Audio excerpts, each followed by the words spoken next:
హైదరాబాద్ లో కన్సల్టేషన్ మరియు 3,500 రూపాయల colour Doppler test Avis hospitals లో ఉచితంగా పొందండి.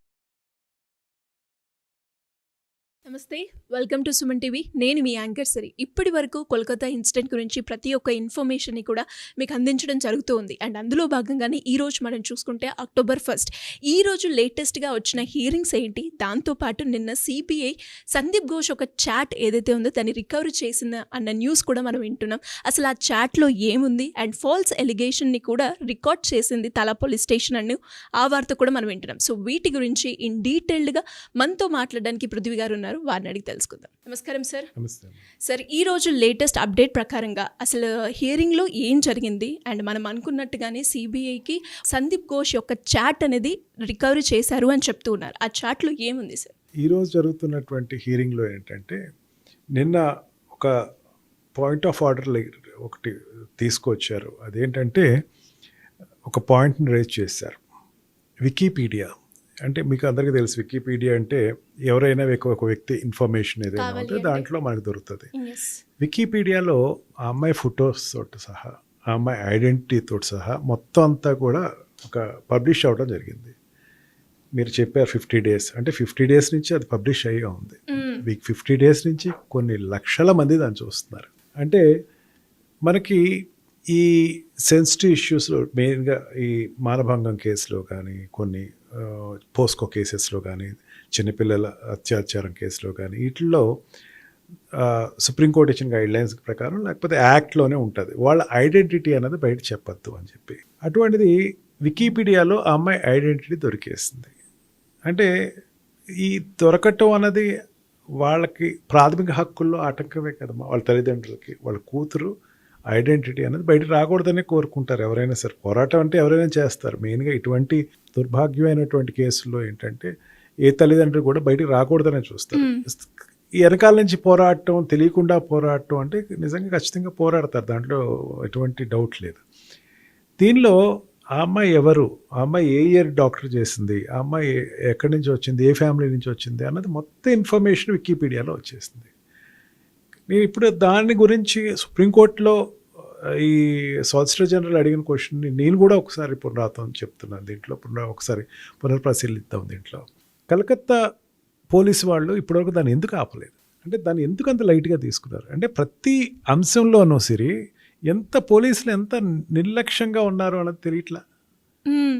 ప్రతిదానికి నీకు సుప్రీంకోర్టు నీ వెనకాల నుండి ప్రతి స్టెప్ వేయిస్తుందా?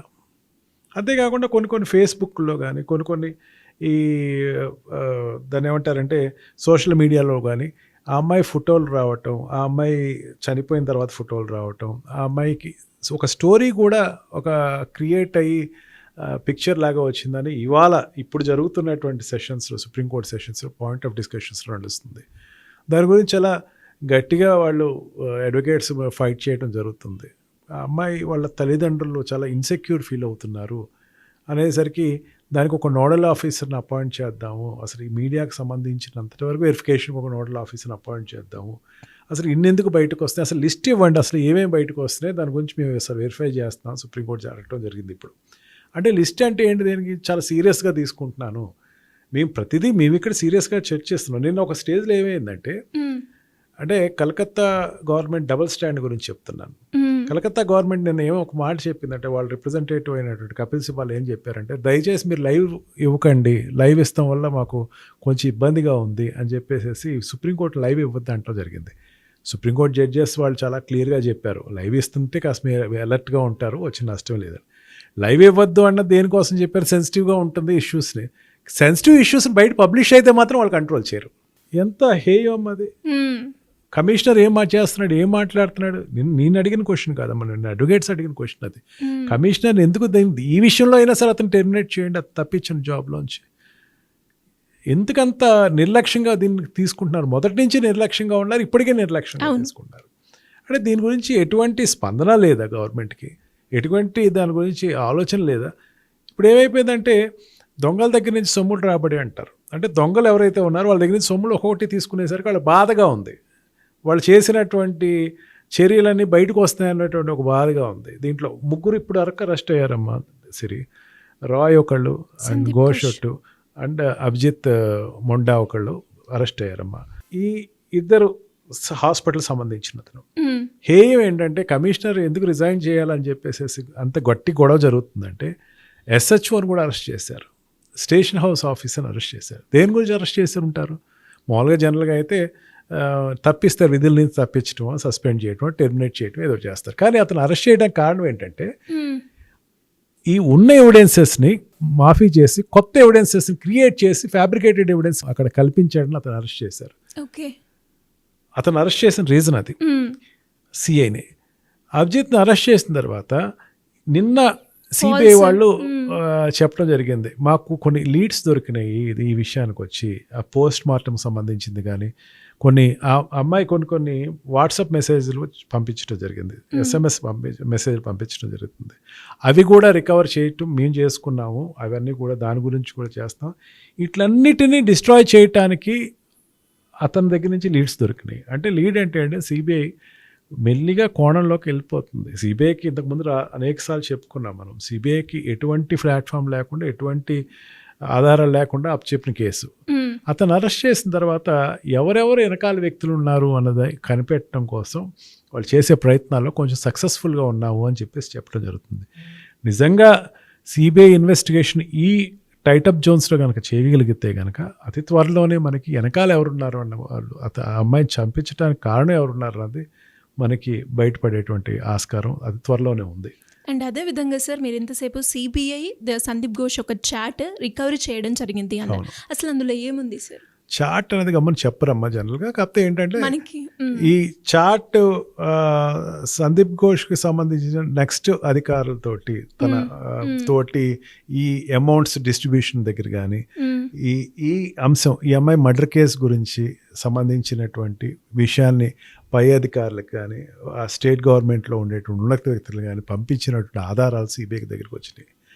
అంటే సిబిఐకి మెల్లిమెల్లిగా ఈ కర్టెన్స్ అనేది క్లియర్ అవుతున్నాయి. ఇతనికి ఇతని పాత్ర, ప్రతివాడి యొక్క పాత్ర అనేది మెల్లిగా బయటకు తీసుకొస్తుంది. అతి త్వరలోనే దాని గురించి మనకి పూర్తిగా వివరాలు దొరుకుతాయి. సిబిఐ ప్రతిదీ కూడా కవర్ తోటి, అంటే సీల్డ్ కవర్ తోటి సుప్రీంకోర్టుకి ఇవ్వటం. జనరల్గా ఏమవుతుందంటే సీల్డ్ కవర్ ప్రాసెస్ అంటారు సుప్రీంకోర్టులో కానీ హైకోర్టులో కానీ.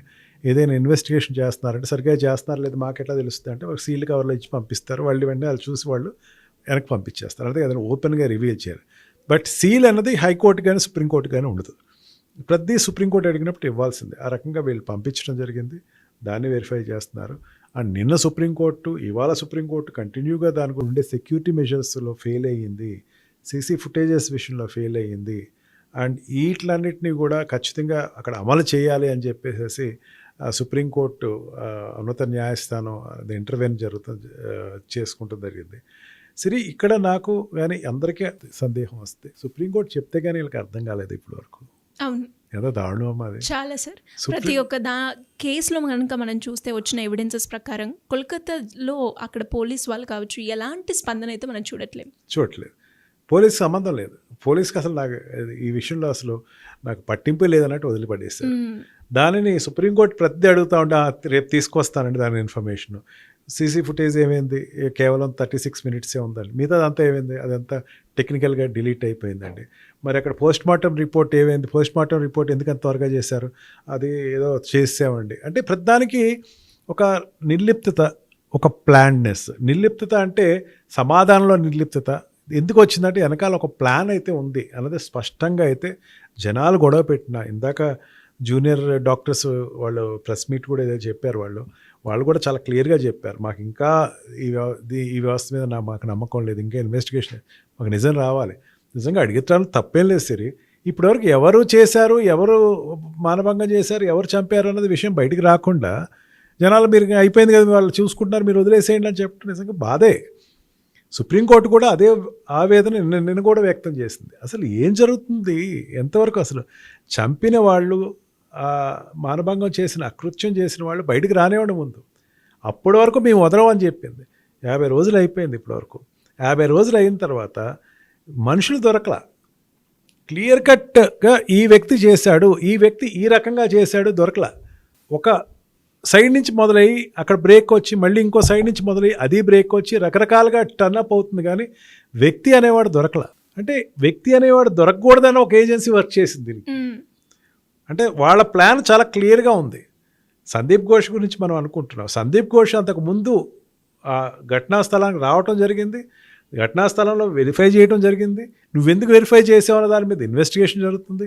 అతను ఒకటే ఉన్నాడా, ఇంకెవరైనా ఉన్నారా అని చెప్పి, అంటే ఒక అమ్మాయిని చంపాలని చెప్పేసి అతి క్రూరంగా ఆలోచించి ఒక పని చేసినటువంటి మేధావులు ఎవరైతే ఉన్నారో వాళ్ళకి నిజంగా ఎటువంటి శిక్ష వస్తుందో కానీ దాని గురించి ప్రతి వాళ్ళు ఎదురు చూస్తున్నారు. నిన్న సిబిఐ కరెక్ట్గా చెప్పిందమ్మా. నిన్న చార్ట్లో చాలా క్లియర్గా ఏం చెప్పిందమ్మా, చార్ట్స్లో వాళ్ళు ఇచ్చిన చార్ట్స్లో, అమ్మాయి దొరికిన చార్ట్స్లో సందీప్ ఘోష్ చెప్పిన దాంట్లో అమ్మాయి లిమిట్స్ క్రాస్ చేసింది, ఆ అమ్మాయి తన పరిధి దాటి ముందుకెళ్ళింది అని చెప్పడం జరిగిందమ్మా. అంతేకాకుండా ఈ ఇండైరెక్ట్గా ఒక యాక్ట్ తన చెప్పడం జరుగుతుంది. అంటే తన ప్లాన్ అనేది దీంట్లో స్పష్టంగా ఉంది. దీనిని గురించి ఇన్వెస్టిగేషన్ జరుగుతుందమ్మా. అంటే ఆ అమ్మాయి వాళ్ళు అడిగిన డిమాండ్స్ కానీ వాళ్ళు అడిగినటువంటి దాన్ని ఒప్పుకోలేదు. ఎందుకు ఒప్పుకోలేదు, అది అందుకే మేము ఇది చేసాము అన్న దాన్ని లీడ్ అనేది ఏదైతే ఉందో దాని మీద సిబిఐ ఈరోజు కూర్చుండడం జరుగుతుంది. ఇదే కాదమ్మా, అనేకమైన చాట్స్, సందీప్ ఘోష్ సంబంధించిన చాట్స్ అనేవి చాలా కూలంకషంగా సిబిఐ ఇన్వెస్టిగేషన్ జరుగుతుంది. ఇన్వెస్టిగేషన్ చేస్తుందంటే దౌర్భాగ్యం ఏంటంటే స్టేట్ గవర్నమెంట్ దాన్ని సపోర్ట్ చేస్తుంది. స్టేట్ గవర్నమెంట్ దాన్ని ఇప్పటివరకు బయటికి చెప్పకుండా సపోర్ట్ చేస్తుంది. దాన్ని సిబిఐ వచ్చి బయట తీయాల్సి వచ్చింది. నిజంగా చెప్తున్నారమ్మా, దీంట్లో సిబిఐ వాళ్ళు ఇన్వెస్టిగేషన్ చేసేటప్పుడు నేను ఒక సీనియర్ ఆఫీసర్ తన ఇంటర్వ్యూలో చెప్తున్నాడు, చాలా రిమూవ్ అయిపోయినాయి, ఇవి మాత్రం మిగిలినాయి. అంటే చాలా వరకు రిమూవ్ చేసేసారు. దీనికి స్టేట్ గవర్నమెంట్ సపోర్ట్ చేస్తుంది. ఇంత దౌర్భాగ్యమైన పరిస్థితి అంటే నిజంగా అమ్మాయి ఎంత నరకం అనుభవించిందో, నరకంలో కూడా ఎంత నరకం అనుభవించరేమో ఏ వ్యక్తి కూడా అనిపిస్తుంది. కానీ ఖచ్చితంగా జస్టిస్ అయితే జరుగుతుందని చెప్పేసి మనం చాలా ఆశతోటి మనం ముందుకెళ్ళాలి. దీని గురించి ఇంకా విపులంగా మనం అనేకమైనటువంటి విషయాల మీద చర్చలు చేసుకోవాలి. దాంట్లో సుప్రీంకోర్టు ఇంటర్వెన్షన్ వల్ల ప్రతిదీ ఇంతవరకు వచ్చింది. సుప్రీంకోర్టు లేదు, ఈ రోజున లేదు అంటే అసలు ఇన్వెస్టిగేషన్ లేదు, క్లోజ్. వాళ్ళందరినీ తీసుకెళ్ళి లోపల వేసేవారు, జూనియర్ డాక్టర్ లోపలికి వేసేవారు, వాళ్ళ మీద మీసా ప్రయోగించారు. మీసా అంటే రేపొద్దున వాళ్ళు తప్పించేయటం. అంటే సుప్రీంకోర్టు ఇంటర్వెన్షన్ వల్ల ఇంతవరకు జరుగుతుంది. ఈ విషయంలో మన సుమన్ టీవీ నిరంతరంగా 50 రోజుల నుంచి కూడా దీని గురించి అబ్జర్వ్ చేయటం నిజంగా హర్షణీయకం. ఎస్ సార్, మీరు అన్నట్టుగానే ఏదైతే సిబిఐ రికవరీ చాట్ చేసిందో ఆ చాట్, ఆ ఎవిడెన్స్ ఈ కేసుని ఇంకే రకంగా తీసుకెళ్తుంది అనేది చాలా ఇంపార్టెంట్. అండ్ దాంతోపాటు దాన్ని బట్టే మనకి అసలు నిజాలు అనేది కూడా బయటికి రావడం జరుగుతుంది. సో ఒక్కసారి దాని గురించి కూడా మనమైతే మళ్ళీ వచ్చే ఎపిసోడ్లో మాట్లాడుకుందాం. Thank you sir, thank you so much. Thank you very much.